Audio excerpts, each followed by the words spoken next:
మరోసారి క్రమశిక్షణ కమిటీ ముందుకు కామారెడ్డి పంచాయతీ చేరింది. అయితే ప్రస్తుతం మనతో మాట్లాడడానికి చంద్రశేఖర్ రెడ్డి ఉన్నారు, మాట్లాడదాము.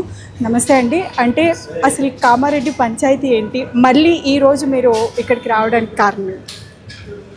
ఈ నెల 4వ తారీఖు నాడు క్రమశిక్షణ కమిటీ ఏదైతే అధ్యక్షులు మరియు మొత్తం బాడీ కూడా కలిసి నా మీద వచ్చినటువంటి ఆరోపణలకు సంబంధించినటువంటి వివరణ గురించి ఈరోజు చివరి తేదీ ఉండే కాబట్టి ఈరోజు గౌరవ అధ్యక్షులు మల్లు రవి గారు అందుబాటులో లేరు కాబట్టి ఉపాధ్యక్షులైనటువంటి శ్యామ్మోహన్ రావు గారికి నా మీద వచ్చినటువంటి ఫిర్యాదుకు సంబంధించినటువంటి పూర్తి వివరాలు కూడా ఈరోజు నేను ప్రత్యక్షంగాను మరియు లిఖితపూర్వకంగాను వాళ్ళకి తెలియజేయడం జరిగింది.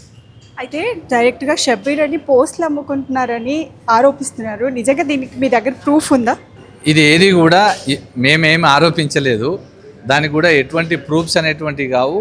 ఆ ఆరోపణ అనేటువంటిది కూడా కమిటీ ముందు ఉంటే ఏదైతే నిరూపించాల్సిన అవసరం ఉందో వాళ్ళు ఆ ప్రూఫ్స్ కమిటీకి ఇచ్చి దాని యొక్క నిరూపణ అనేది జరుపుకుంటారు. అయితే ఫైనల్గా అంటే మహేష్ గౌడ్పై షబ్బీర్ అలీ చేసిన ఒక వ్యాఖ్యలు ఏవైతే ఉన్నాయో అది ఒక ఫోన్ కాల్ ఆడియో ఒకటి వైరల్ అవుతుంది, దాని గురించి మీరు ఏమంటారు?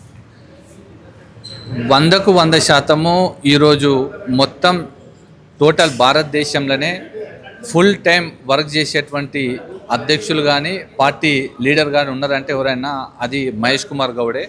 అటువంటిది ఏదీ లేదు. ఎన్ఎస్యుఐ నుంచి యూత్ కాంగ్రెస్ నేతగా మరియు రాష్ట్ర పార్టీ అధ్యక్షులుగా ఈరోజు మహేష్ కుమార్ గౌడ్ గారు వాళ్ళ యొక్క విధులు నిర్వర్తిస్తున్నారు.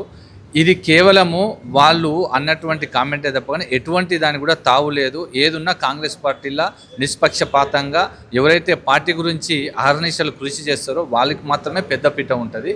ఇటువంటి ఆరోపణలన్నీ కూడా అవి ఏవి కూడా కేవలము నిరాధారమైనవి కాబట్టి వాటిని మనము కన్సిడర్ తీసుకోవాల్సిన అవసరం కూడా లేదు. ఫైనల్గా అంటే షబ్బీర్ అలీ గారితో మీకున్న వైరం ఏంటి? అంటే కలిసి మాట్లాడుకొని సామరస్యంగా కూర్చొని మాట్లాడుకునే సిచ్యువేషన్ వస్తుంది అని అనుకుంటున్నారా, are you wanted to sort it out?